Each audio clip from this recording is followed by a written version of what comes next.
tövhid Allah qatında o qədər dəyərli bir məsələdir ki, bəzi insanlar deyirlər ki, Allah yeryüzünü Muhammedə görə yaradıb. Bəzilər deyirlər ki, yox, Allah yeryüzünü Əliyə görə yaradıb.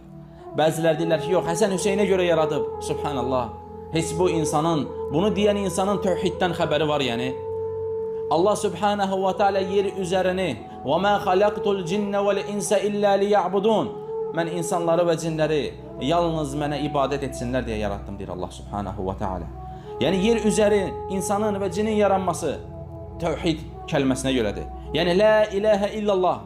Və bu kəlmə Allah qatında o qədər dəyərli bir kəlmədir ki, və bu kəlmə Allah qatında o qədər önəmli bir məsələdir ki, 13 il dəvətdən sonra Mədinə dönəmidir və diqqət eləyin, Mədinədə Allahın ayət nazil etmiş olduğu ayətlərdən bir ayəti sizə oxuyacağım. Allah Subhanahu wa Taala buyurur ki, "Fa'lam ennehu la ilahe illallah." Bil ki, Allahdan başqa ilah yoxdur. Bu ayət harda nazil olub? Mədinədə. Subhanallah. Mədinə dönəmi nə dönəmidir? 13 il dəvətdən sonra. Yəni əzab-əziyyət çəkilib. Məkkədə müsəlmanlar işgəncəyə məruz qalıblar. Müsəlmanlar nəyə görə işgəncəyə məruz qalıblar? La ilahə illallah kəlməsinə görə. Ata balası ilə savaşıb, qohum əqrabalar bir-birinə düşmən olub. Ana balasını çağırıb deyib ki, əgər Muhammeddən vaz keçməsən, onun yolundan vaz keçməsən, mən ac qalacam və sonda öləcəm. Oğlan anasına deyir ki, vallahi ey ana deyir, əgər 1000 dənə canın olsa və hər gün birini versən, mən Muhammeddən vaz keçməyəcəm. Muhammedin yolu nə idi? La ilahə illallah, Allahu Akbar.